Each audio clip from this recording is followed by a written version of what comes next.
बंदी छोड़ सतगुरु रामपाल जी महाराज की जय हो। सतसेवकों ने बस अब एक ही जिम्मा ठाना है, जागो और जगाओ अभियान चलाकर संगत को इन काल दूतों से बचाना है। काल के इन जीते जागते दूतों का पर्दाफाश करेंगे सतसेवक अपने जागो और जगाओ अभियान के साथ। भगत भाइयों, अब की बार इन काल एजेंटों के बहकावे में न आना। अब से सिर्फ और सिर्फ सतगुरु का प्रकट दिवस ही है मनाना। काल दूतों का राज बहुत हुआ, अब बारी है सत का राज आने की। अज्ञान पाखंड बहुत फैला दिया इन काल दूतों ने, अब बारी है ज्ञानाधार से भक्ति बढ़ाने की। भक्तों का खूब है पैसा लूटा, गुरुजी का आदेश बता के। अब मांगेगी संगत जवाब, भागेंगे ये काल दूत मुंह छिपा के। आओ भक्तों, आज तुम्हें सुनाता हूँ उन काल दूतों की बात, जिन्होंने गुरुजी को एक आम आदमी समझकर उजड़वा दी बरवाड़ा आश्रम की खाट। ज्योति करवा दो, पाठ करवा दो, ऐसे ऐसे आदेश है ये बताते। अगर कोई जवाब मांग ले इनसे तो उनको गुरुद्रोहियों के संपर्क में है ये बताते। अरे मूर्ख भक्तों, कब खुलेंगी तुम्हारी ये आँख? 10 मिनट की बातचीत में गुरुजी कहाँ से देंगे तुम्हारी डेली की 1000 प्रार्थनाओं का जवाब? गुरुजी से तुम्हारी प्रार्थना लगी थी ऐसा फिर झूठा आदेश है ये बताते। फिर ज्योति करवा के, पाठ करवा के तुम खुद को हो लुटवाते। दान केवल गुरु के हाथों में देना, गुरुजी ने सत्संगों में है बताया। फिर 7 साल से तुमने किसको दान दिया, ये खुद विचार कर लेना मेरे भगत भैया। शेर की नकली खाल लगाए घूम रहे थे ये काल गधे के बच्चे। अब जवाब देने की बारी आई तो इन गधों की जबान पर ताले लटके। भाई, जो गुरु को गुरु भी ना मान पाए वो हमें क्या आदेश बताएंगे? भक्तों को तो ये माँ बहन की गालियाँ है निकालते, फिर तुम्हारा कहाँ से नाम शुद्ध कराएंगे? तेरे मुंह में मूत दूंगा, ऐसी गालियाँ देता है वर्ल्ड कोऑर्डिनेटर देशराज। और तुम ऐसे लोगों के आदेश मानकर देख रहे हो सतलोक जाने की बाट।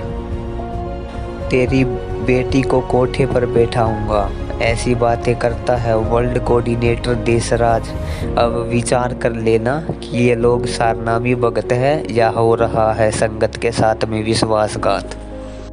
ये वर्ल्ड कोऑर्डिनेटर अपने ही भगत भाइयों को पिस्तौल दिखाकर है डराता। अब विचार करो भगत जी, 2014 में वो इंटरव्यू अंतर्यामी गुरुजी ने इनके लक्षणों को देखकर ही दिया था। ये है भगतमती मंजू, रिश्ते में है संत रामपाल जी की पुत्री।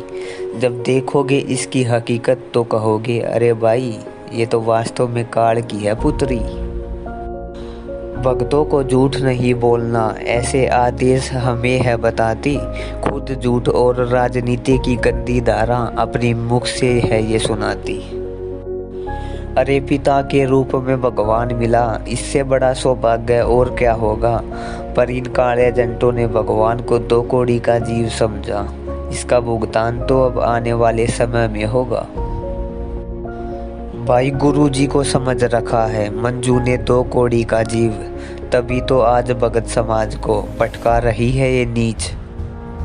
अरे दान का इतना पैसा आता देख, दिखा दिया इसने अपना रंग। कब तक राज करेगी अंधों पर, सबकी आंखें खुलेंगी बहुत ही जल्द। महेंद्र उर्फ मोहनलाल ने ही तो करवाया था बरवाड़ा कांड। भक्तों के हाथों में डंडे बंदूक पकड़वा के रचवाया था सारा कांड। अपने आप को गुरुजी से भी बड़ा बताता है ये नीच आत्मा। अब सत्सेवक करेंगे 7 साल से चल रहे इसके इस धंधे का ज्ञानाधार से खात्मा। गुरुजी को मारकर खुद गुरु बनना चाहता था ये नीच भगोड़ा। खुद को सारनामी भगत बताता है और पुलिस से आज तक भगता फिर रहा है ये नीच भगोड़ा। भाई, दान धर्म कर रहे हो, कुपात्रों को तो फल कहाँ से आएगा? इनको तो महेंद्र भगोड़ा गुंडों की सीबीआई जांच में लगवाएगा। इन काले एजेंटों को छोड़ो भाई और ज्ञान को आधार बनाओ। अगर अब भी नहीं समझोगे तो यही नरक में धक्के खाओ। भाई ठोक ठोक के परीक्षा लेगा वो सतगुरु हमारी, फिर काहे को जन्मदिन मनाए जब उसको भगवान मान लिया। अब तो है भाई सतगुरु प्रकट दिवस मनाने की बारी। भाई परीक्षा ही तो चल रही है कि देखता हूँ कौन छोड़ेगा इन काल एजेंटों का साथ, कौन कौन सबूत व ज्ञान आधार से चलेगा और कौन मानेगा सुनी सुनाई बात। भाई बात सुनो गणी ध्यान से, सतगुरु ही होता है भगवान। इस वहम न काट दो के कागज आड़ा कभी रहा होगा तुमने सतलोक ले जान सच्चाई।